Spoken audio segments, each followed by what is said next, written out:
Magandang hapon po sa inyo lahat. Salamat sa boses ng mga bata.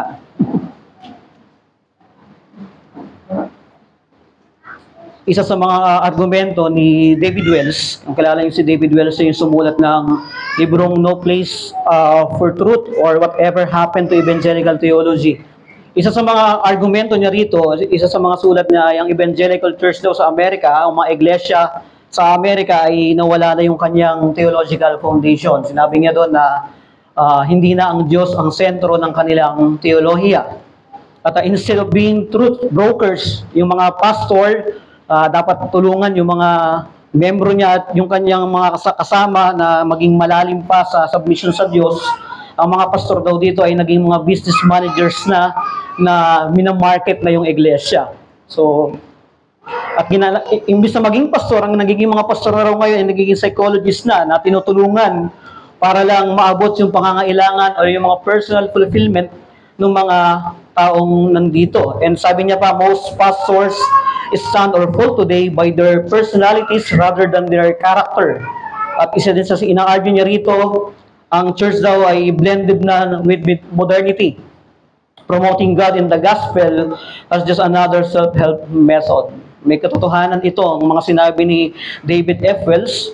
At kung nangyayari yan sa Amerika, ang katotohanan na yan ay nangyayari pa rin ngayon sa maraming mga iglesia. Hindi na ang salita ng Diyos ang sentro ng pananampalataya, kundi ang nagiging sentro na ay ang mga personal na interes sa maraming tagapanguna. At makikita natin dito yung pagkompromiso sa katotohanan. At ganyan yung konfrontasyon na makikita natin sa pagitan ni Propeta Amos at ni Amasaya na priest doon sa Bethel. Yan yung matutunghayan natin sa talata natin ngayon sa Amos chapter 7 sa pagpapatuloy natin ng ating serye sa Book of Amos. Ito po yung huling serye natin sa chapter 7 ng Book of Amos. Bagamat meron pa tayong 2 chapter dahil by month of October ay magbabago po tayo ng series sa hapon. Ang magiging tatalakayin po natin dito ay ang sola. 5 solas po yung magiging sermon natin sa month of October. Kaya inaanihan ko po ang bawat isa na makipagbukas kayo sa akin sa aklat ni Amos, Book of Amos chapter 7 verse 10 to 17. Amos chapter 7 verse 10 to 17. Babasahin ko po ito sa Tagalog. Sabayan niyo po ako nang magkagawi nagsugo si Amasayas na pari sa Bethel kay Jeroboam na hari ng Israel.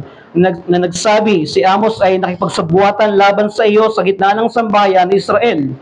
Hindi kayang dalhin ng lupain ang lahat niyang mga salita. Sapagkat ganito ang sabi ni Amos, si Jeroboam ay mamamatay sa pamamagitan ng tabak, at ang Israel ay tunay na pupunta sa pagkabihag mula sa kaniyang lupain.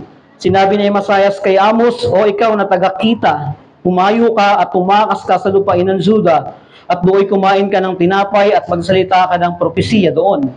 Ngunit huwag ka nang muling magsalita ng propesiya sa Bethel, sapagkat iyon ay santuaryo ng hari at iyon ay templo ng kaharian.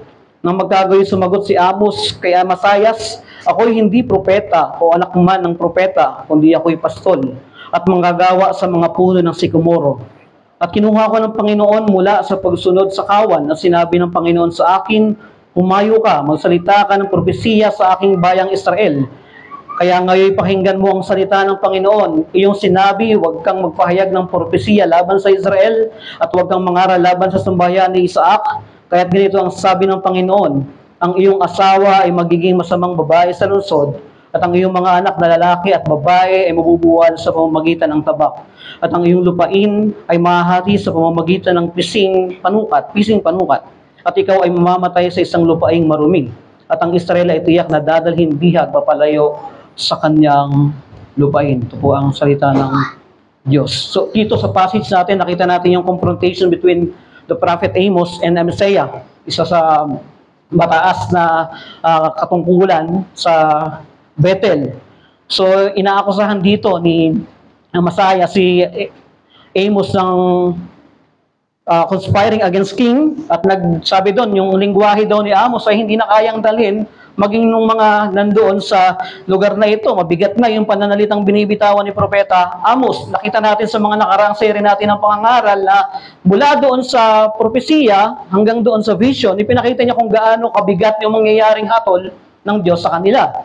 At nakita natin, simula pa nung serie natin dito na talagang mabigat yung mga ginagamit na lingwahe ni Propeta Amos sa kanila. Pero ang tugon dito ni Amos ay isang matibay na panawagan sa kanya ng Diyos. Sinabi niya na, hindi ako propeta, ako ay isang normal na manggagawa lang na tinawag ng Panginoon. Pero makikita natin dito yung kanyang matibay na pagsunod sa panawagan sa kanya ng Diyos. So sinasabi niya na hindi siya pumunta ron para sa personal niyang interest. May mga salitang ginamit dito na mamaya makikita natin yung taga-kita or seer sa Tagalog, and then bakit siya pinapupunta ron sa ibang lugar para magpropesiya, para kumain doon ng tinapay. Ano yung mga lingwaheng ito sa likod ng mga simpleng pananalitang ito. At kung ganyan si Propeta Amos, ang iglesia ay tinatawag na manatiling tapat sa mensahe ng Ebanghelyo sa gitna ng pagtutol dito ng mundo. Kung si Propeta Amos ay pinipigil sa pangangaral niya ng mensahe ng Diyos, ang iglesia sa bagong tipan, ang mga Kristiyano sa bagong tipan, ay tinatawagang maging tapat sa kanyang tungkulin upang ibahagi ang salita ng Diyos. Ipanawagan ito ng pagbabahagi ng Ebanghelyo ng Panginoong Jesucristo. Kung papaanong hinahamon si Propeta Amos nung panahon niya, ay hinahamon din ang iglesia sa panahon natin sa ngayon na tumayo ng may katatagan sa gitna ng oposisyon dito ng mundo, sa kabila ng pagtanggi rito ng marami sa mensaheng ito ng Diyos. Sinabi ni J. Alec Motyer, isang scholar, sa kanyang sulat sa The Message of Amos, there is no service of God without opposition, persecution, and trial. At katulad ni Amos, na nagsalita ng katotohanan sa bansang Israel, ganyan din ang mga Kristiyano sa panahon natin ngayon at ang iglesia. Tinatawagan siya na manatili doon sa panawagan niya upang manatiling tapat at matatag sa Ebanghelyo. Kaya ito yung gusto kong mensaheng ibigay sa inyo ngayong hapon. The church's mandate is to respond faithfully to the gospel proclamation with firmness amidst opposition. The church's mandate is to respond faithfully to the gospel proclamation with firmness amidst opposition. That is the mandate of the church, is to respond faithfully, tumugon ng may katapatan, at hindi lang may katapatan, without compromising. Hindi niya kinukompromiso ang salita ng Diyos. At faithfulness to the gospel message is the purity of the church that we must maintain. Ang Ebanghelyo, ang mensahe ng Ebanghelyo ay kadilisayan ng iglesia na dapat pinapanatili ng mga miyembro nito. At kung ikaw ay miyembro ng iglesia, isa ka sa tinatawagan na panatilihin mo yung kadalisayan ng Ebanghelyo na tinanggap mo, at ngayon ikaw ay kabilang sa isang lokal na iglesia. At habang sa kabila ng katapatan na pinapanatili natin yan, ang Ebanghelyo ay kailangan nating maging matatag sa kabila ng pagiging matapat natin. Kakibat nito yung pagiging matatag sa kabila ng pagiging tapat natin. At ganyan yung makikita natin kay Amos. Amos faithfully delivered the message of God without compromising its content, or yung message na yun, hindi niya yung binago. Wala siyang binagong isa man dun sa ipinakita sa kanya ng Diyos.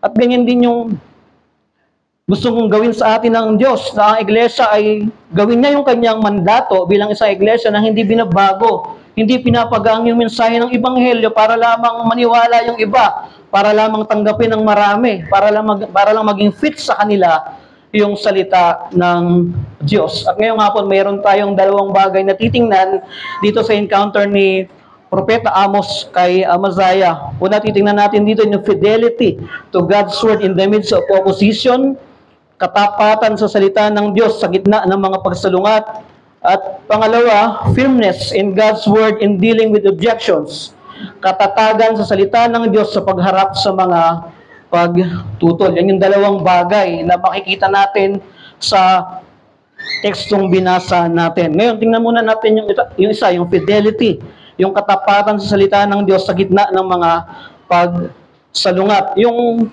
encounter ni Amos kay Amaziah ay reflection lamang ng tensyon sa pagitan ng katotohanan ng Diyos at sa pagpigil dito ng sanlibutan. Yan yung unang makikita natin dito sa teksto natin. Yung pronouncement ni Amos na mangyayari doon sa gobyerno at sa lugar na kung saan sila sasamba ay medyo mabigat. Mabigat. At meron bang ang pag-akusa dito si si Amasaya na pari sa Bethel. At nung narinig ni Amasaya yung prediksyon na yan ni Amos, agad siyang nag-report kay King Jeroboam. At yung report niya ay may dalawang klase. Una, sinacharge siya si Amos ng pangangaral ng conspiracy by predicting the death of King Jeroboam. So, ayan yung makikita natin dito. Pangalawa, ay inaakas na niya si Amos na nagpipredict siya na yung Israel ay mawawasak at yung mga matitira doon ay magiging bihag. At sa konfrontasyon na yan, makikita natin dito na doon sa verse 12, sinabi doon sa verse 12, pag tinignan natin yung verse 12 ng chapter 7, sabi niya doon, sinabi ni Amasayas kay Amos, o ikaw na taga-kita, humayo ka at tumakas ka sa lupain ng Juda at do'y kumain ka ng tinapay at magsalita ka ng propesiya roon. Yung salitang taga-kita, or seer sa English, pag binasa natin doon sa ibang book ng Bible, medyo makikita natin mataas prophet, baga, itinuturing kang propeta. Pero dito, ang pagturing sa kanya ng propeta ay isang pagkutya. Kasi alam ni Amasaya na itong si Amos ay hindi lahi ng mga propeta. So may pagkutya. At inaakala niya na si propeta Amos ay pwedeng suhulan. Kaya ang sabi doon sa bandang dulo, tumakas sa sulupuin ng Juda at doon kumain ka ng tinapay. Ang ibig sabihin, doon ka mangaral. Doon ka pwedeng kumolekta ng mga pwede mong pang-suporta sa iyo. Ibig sabihin, gagawing pangangalakal yung pangangaral ng salita ng Diyos. Ganyan yung ibig sabihin niya doon sa verse 12. Kaya pag binasa natin doon ng simpleng basahan, parang ganun lang, di ba? Parang ang simple lang naman pala nung pinapagawa sa kanya. Pero hindi. Dito ay may nakatago doon sa mga words na ginamit dito sa Book of Amos. Kaya mapapansin natin dyan na yung pagtungod dito ni Propeta Amos ay talagang ibinigay niya yung diin na sabi niya, hindi ako nagpunta rito para sa personal kong interes. Nagpunta ako rito dahil ang Diyos ang tumawag sa akin. At ginawa niya yung kanyang tungkulin sa kabila ng oposisyon, sa kabila ng panganib ng kanyang buhay. At ang iglesia ay makaka-encounter ng ganyang klaseng resistance or opposition kapag tayo ay nagsasalita ng katotohanan laban sa kasalanan, laban sa kawalang hustisya, at laban sa pagkukompromiso ng katotohanan ng salita ng Diyos. Ang iglesia ay dapat nagiging maingat kung paano niya itinatrato ang salita ng Diyos. Hindi tayo tinawag para lang makinig, kundi kailangan nating pakinggan mabuti kung ano yung napapakinggan natin. At tinawag tayo pagka hindi na tama yun nangyayari, pag hindi na tama yung ginagawa, ang mga Kristiyano, ang iglesia ay dapat tumayo sa paninindigan ng Ebanghelyo. Hindi nga dapat ikompromiso. Hindi nga dapat pagaangin yung mensahe nito para lang sa kapakanan ng maraming tao. At yan yung gusto kong punto ngayon sa inyong hapon. Christian must maintain fidelity to the gospel message amidst opposition. Christian must maintain fidelity to the gospel message amidst opposition. Ginamit ko yung word na maintain. Panatilihin natin yung katapatan sa salita ng Diyos. Ang ibig sabihin ng maintain natin dito, panatilihin natin yung katapatan. Ang isang Kristiyano ay dapat siyang tumayo sa Ebanghelyo. Jude chapter, yung buong chapter ng Jude, inuutusan doon ng mga Kristiyano na contend for the faith. Ibig sabihin, meron tayong pakikipaglaban sa salita ng Diyos. Tatayo tayo ng may paninindigan kung ano yung sinasabi ng salita ng Diyos. Hindi lang tayo laging umuoo. Hindi lang tayo laging nag-a-agree kahit alam natin na hindi na yun yung sinasabi ng salita ng Diyos. Hindi na yun yung tinuturo ng kasulatan. Sinabi ni William Gurnall, stand fast in the faith and contend earnestly for the truth, for it is the word of God that you hold in your hands. Ganyan tinawag ang iglesia. The church is called to stand. Tinatawagan ng iglesia na tumayo ng may katatagan at tapang sa katotohanan ng Ebanghelyo. Yan yung mandato sa iglesia na ibahagi natin ng walang halong personal na interes o pinapagaan ng mensahe sa kabila ng mga pagtutol dito, sa kabila ng oposisyon dito ng marami o ayaw man pakinggan ng ibang tao. Alam niyo ba yung panganib na meron dito? The danger is that we can preserve the gospel while not being faithful to its message. Pwede nating panatilihin yung mensahe ng Ebanghelyo, pwede nating panghawakan yung Biblia, pero hindi tayo tapat sa mensahe nito. Pwedeng ganyan yung mangyari. Katulad ni Amasaya, si Amasaya na isang pari na siya dapat ang namamahala sa panahon ng pagsamba, na sa kanya dapat magmumula yung pangangaral ng salita ng Diyos, pero siya pa yung nangunguna para magkaroon ng kompromiso sa salita ng Diyos. Siya mismo yung pumipigil sa salita ng Diyos. At kung hindi tayo nagiging maingat, marami mga professing Christians ngayon, and even religious leaders, who keep the Bible but are not faithful to its message. Hindi siya tapat sa mensahe ng Ebanghelyo. Hawak-hawak niya yung Biblia, ginagamit niya yung Biblia hindi para maging tapat sa mensahe nito, kundi kinakalakal niya yung Ebanghelyo. Ginagawa niyang negosyo ang salita ng Diyos. At marami yan sa paligid natin. At maraming ganyan ngayon na nag-aangking Kristiyano pero kinakalakal ang Ebanghelyo. At diyan tayo tinatawag bilang mga Kristiyano sa bagong tipan na maging tapat tayo sa tungkulin nating tumayo na may katapatan at paninindigan sa Ebanghelyo, sa salita ng Diyos. Si Richard Wurmbrand, isang Romanian Christian minister, 14 years niyang tiniis yung kanyang, siya ay nakulong ng halos 14 years. At sa kabila niyan, meron pang pag-torture sa kanya dahil sa kanyang commitment sa kanyang pananampalataya. Siya yung founder ng Voice of the Martyrs, isang organisasyon niya na tumutulong sa mga o sumusuporta sa mga persecuted Christians. At siya rin yung sumulat ng librong Tortured for Christ. Kung may nakikita kayong mga book na yan, siya yung author niyan. Ito yung isa sa mga taong makikita natin na pwede nating gayahin. Na sa kabila ng buhay na yung nakataya, panganib, pagkakulong, halos wala na siya ng dignidad sa buhay niya, pero nanatili siyang tapat sa kanyang pananampalataya. At ganyan yung inaasahan sa mga Kristiyano. Sa atin nga lang, maliit lang na pagsubok, umaayaw na tayo sa Ebanghelyo. Tinatalikuran na natin yung pinagtatanggol nating pananampalataya noong una. At sa paligid natin, sa mundong to, hindi tayo makakatakas sa impluensya na kung saan pwedeng pigilin yung katotohanan ng salita ng Diyos. Maraming nakapaligid sa atin na po pwedeng maging dahilan para tayo magkompromiso at iwanan natin yung mensahe ng Ebanghelyo. Sa Pergamum Church, alam natin sa Book of Revelation, ang lugar ng Pergamum ay napapaligiran ng evil influence. At marami rin dito mga pagan worship na nagaganap at mga kulto. Even many mga false gods ay meron sa lugar na ito. At nakaranas din sila ng persecution dahil sa pagsunod nila kay Kristo. Pero anong sinabi ni John? The believers remain true to their faith, the name of Christ.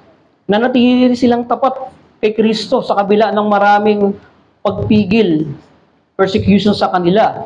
O doon na yung sinabi ni John na yung iba ay nadamay na, nadala na, pero meron pa rin nanatili sa pananampalataya. At yan yung ehemplo na dapat nating gayahin.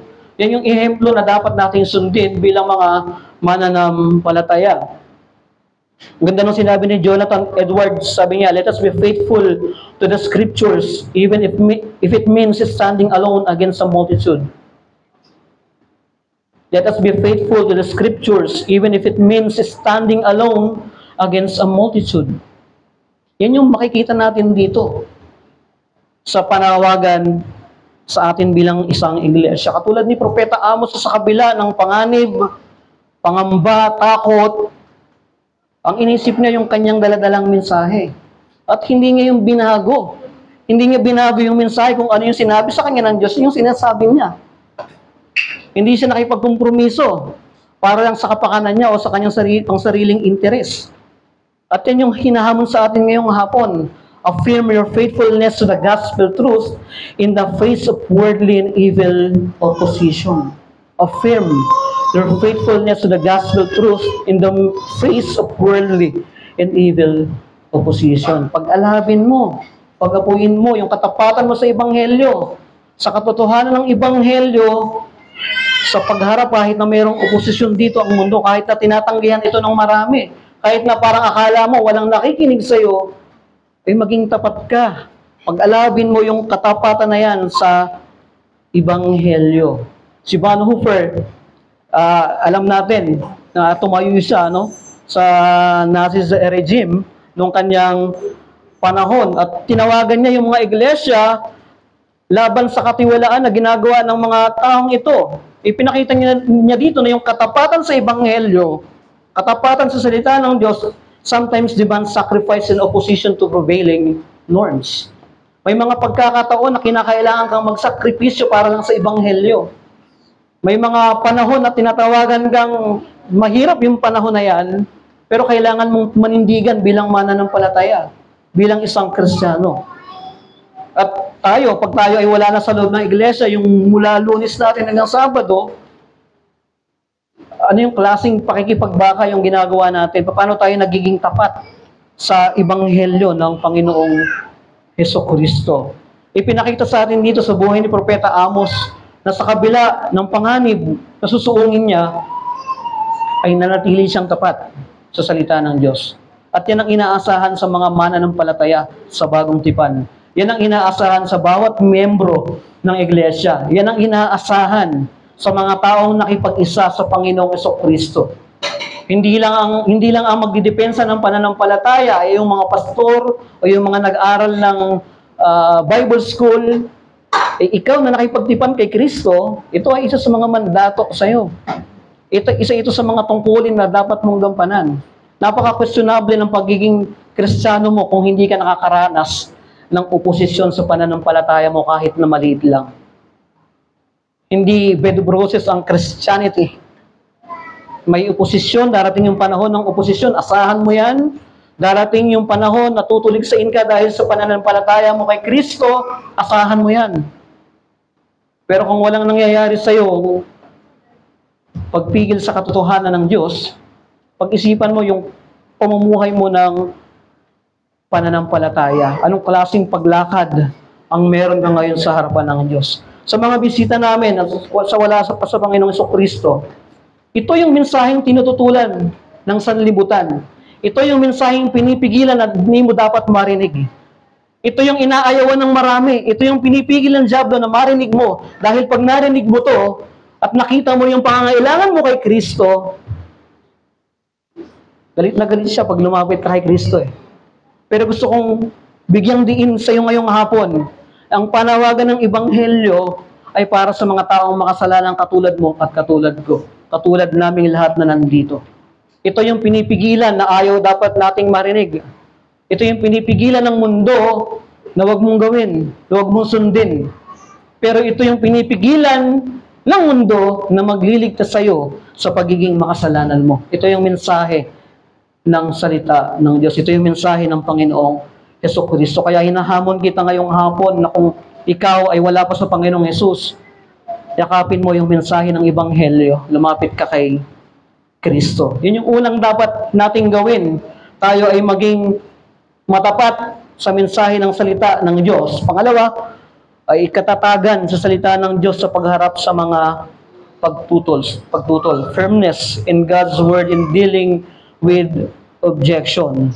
So, nakita na natin yung nangyari dito kay Amasaya at kay Amos. So, ina-attempt niya na patigilin si Amos sa pagsasalita ng salita ng Diyos. At anong ini-expect natin dapat dito? Na si Amasaya bilang isang religious leader, siya na nag-organize ang pagsamba tuwing araw ng Sabbath, siya ngayon yung pumipigil sa salita ng Diyos. Siya dapat na nangangaral, siya dapat na ihemplo at nangunguna para sa pagsamba, siya ngayon yung pumipigil sa mensahe ng Diyos. At alam niyo ba kung ano yung bagay na nakakalungkot dito?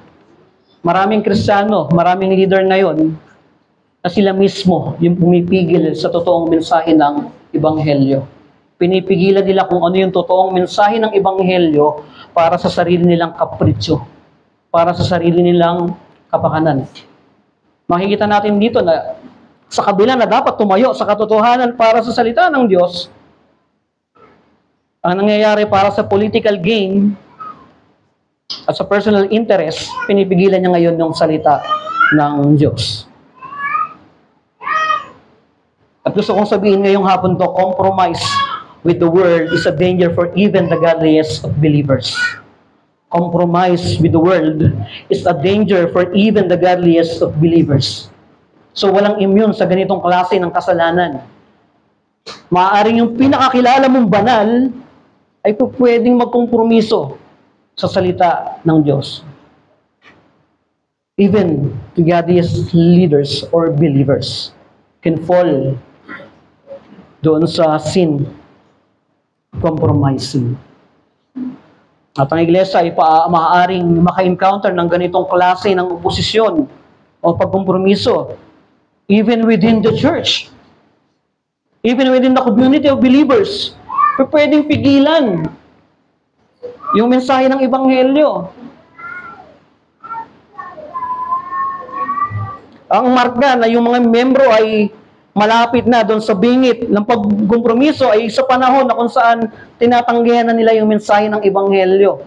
Sa panahon na kung saan ayaw nilang pakinggan yung salita ng Diyos. Sa panahon na nandiyan sila nakaupo pero hindi pumapasok sa isip at sa puso nila yung mensahe ng Ebanghelyo. And ito yung panggising sa atin. Alamin natin yung estado ng mga puso natin pagdating sa salita ng Diyos.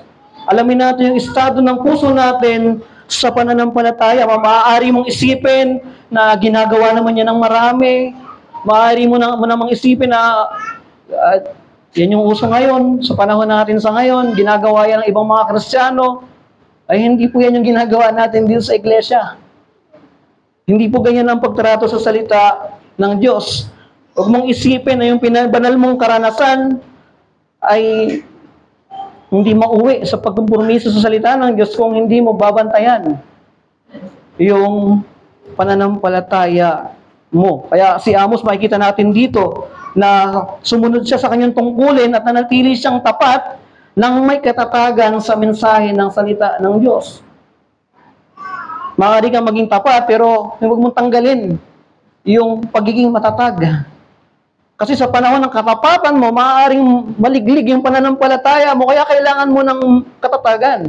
Kailangan mo maging matibay, maging matatag sa pagkapit sa salita ng Diyos. Si Propeta Amos, makikita natin dito, maaari siyang pangunahan ng takot niya. Maaari siyang pangunahan ng pangamban niya. Bakit ako? Hindi naman ako galing sa lahi ng propeta. Bakit ako? Hindi naman ako nag-aaral ng malalim na teolohiya. Bakit ako? Hindi naman ganyan kalawak yung karanasan ko sa usapin ng theology. Bakit hindi na lang sila? Pero hindi tayo nakarinig ng mga reklamo kay Amos. Sumunod siya sa kabila ng panganib. Sumunod siya sa panahon na kung saan maaari niyang isipin yung kinabukasan niya. Okay na siya rin sa buhay niya. May maganda naman siyang hanap buhay. May maganda naman siyang inaani doon. Bakit kailangan niya pang isuong yung buhay niya sa panganib? Pero ang magandang makikita natin dito, tumugon siya sa panawagan ng Diyos ng walang pagtanong. Hindi niya question ng Diyos, na bakit ako? Bakit hindi na lang sila? And that is our point. Firmness in the gospel truth is rooted in obedience to God rather than personal preference. Firmness in the gospel truth is rooted in obedience to God rather than personal preference. Huwag nating palabuin, huwag nating ikompromiso yung salita ng Diyos para lang ma-please natin yung maraming nakapaligid sa atin. Pwede tayong matakot na ang makakaharap natin ay mga religious leaders na may mga degree o may tinapos. Maaring ganyan yung isipin natin na mas alam nila sa akin, mas alam nila kaysa sa akin yung salita ng Diyos, mas malalim yung karanasan nila. Pero hindi sa ganyan tumingin ng Diyos. Tumingin siya kung paano ka susunod sa panawagan na yan ng Diyos. At huwag mong isipin na yung malawak na karanasan sa salita ng Diyos ay magiging matatag na ang isang Kristiyano na palagi yan siya nasa ganong estado. Huwag mong isipin na lagi siyang nasa panahon ng katatagan. May panahon na maaaring bumagsak ang isang Kristiyano pag hindi niya iningatan yung klase ng pananampalatayang meron siya. Si John Wycliffe, kilala natin si John Wycliffe. Marami sa atin na nakakilala sa kanya. Isang 14th century theologian. Challenge siya yung compromised leadership ng Catholic Church during the Middle Ages. At ang mga church official during that time ay sinusubukan na kontrolin yung interpretation ng Bible. Pero si Wycliffe, naniniwala siya na ang salita ng Diyos, hindi ang church, ng Catholic Church, ang supreme source of religious authority. At nanindigan siya sa bagay na yan. At even siya at yung kanyang mga tagasunod ay nakaranas ng persecution until na kahit sunugin sila hanggang sa kamatayan, nanatili silang tapat, nanatili silang matatag sa pinaninindigan nilang pananampalataya. At ganyan yung makikita nating karanasan ng mga unang mananampalataya. Mas masarap yung karanasan natin kaysa sa kanila. Dahil sa ngayon, hindi tayo nilalagay sa stick para paapuyin. Sila, nung panahon nila, ganito yung nangyayari. Ginagawang ilaw sa kalsada yung mga mananampalataya. Even si Richard Baxter, sabi niya doon, I preach as never sure to preach again, and as a dying man to a dying man. Ito yung kanyang unwavering commitment to the gospel truth and his willingness to endure suffering for the sake of the gospel. Ito yung mga tao na pwede nating gayahin. Ito yung mga tao na pwede nating kunin yung mga halimbawa kung paano sila naging matatag sa Ebanghelyo. Nang walang pagkompromiso, hindi nila nilalabnawan yung mensahe ng Ebanghelyo, kung ano yung sinabi ng Diyos, yun, period. Hindi dinadagdagan at hindi binabawasan. Hindi tayo laging eleksyon, dagdag-bawas sa salita ng Diyos. And let me challenge you, brethren, strengthen the grace of being steadfast in the gospel despite the world's opposition to it. Palakasin mo yung biyaya ng pagiging matatag sa Ebanghelyo sa kabila ng pagtutol dito ng mundo.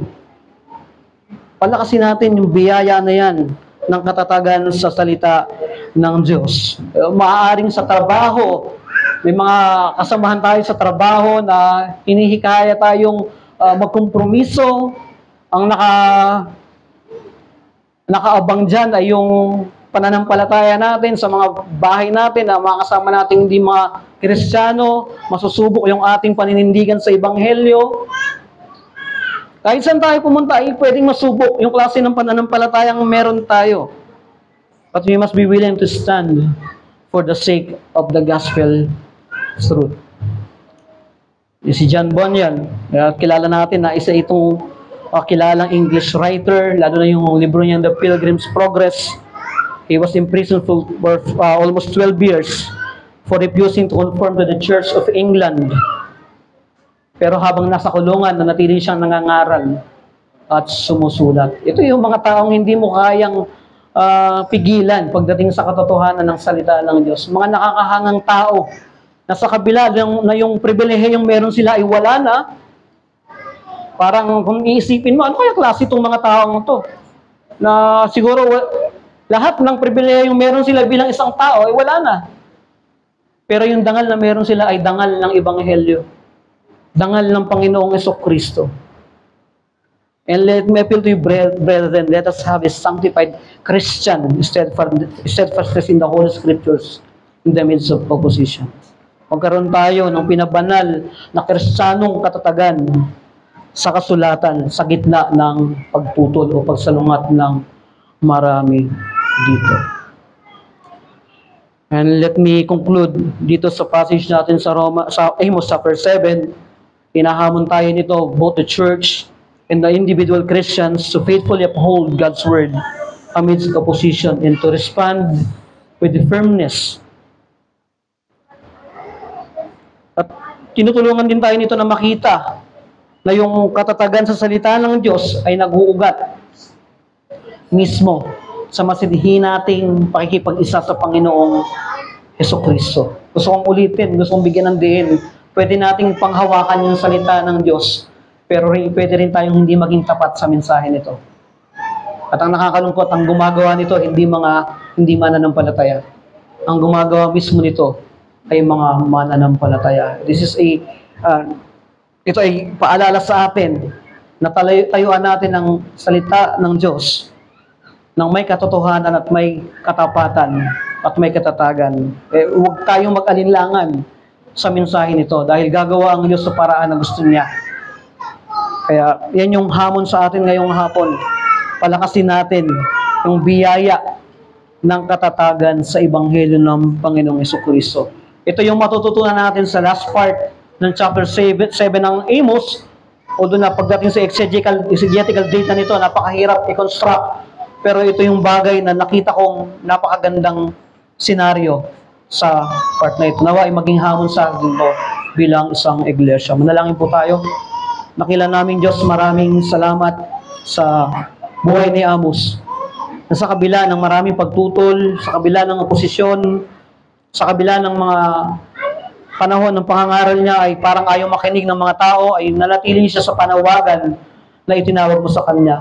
At ganyan ang dalangin namin bilang isang iglesia, ganyan ang dalangin namin bilang individual na mga mananampalataya sa Antipolo Reformed Baptist Church. Tulungan mo kami, Ama, na maging matatag at maging matapat sa mensahe ng salita ninyo. Na sa panahon na para bang iniisip namin na walang nakikinig, na parang maraming tumututol sa pagpapahayag namin ng katotohanan. Dalangin namin na gawin namin yung tungkulin namin bilang isang iglesia. Dalangin namin, O Diyos, bigyan mo kami ng kakayahan na gawin po ito hindi dahil sa personal naming interes, kundi para sa kaluwalhatian ng Trinidad na Diyos. Kaya maraming salamat po sa pagpapaalala sa amin na ang salita ninyo ay hindi kailanman pwedeng baguhin ang mensahe nito, ay hindi dapat pag-aangin o pababawin para lamang maniwala ang marami dito. Dalangin namin, O Diyos, na bigyan mo kami ng tapang at kalakasan na manindigan sa mensahe ng Ebanghelyo sa ikaluluwalhati ng Panginoong Jesucristo. Ito po ang aming dalangin sa pangalan ng Panginoong Jesus. Amen.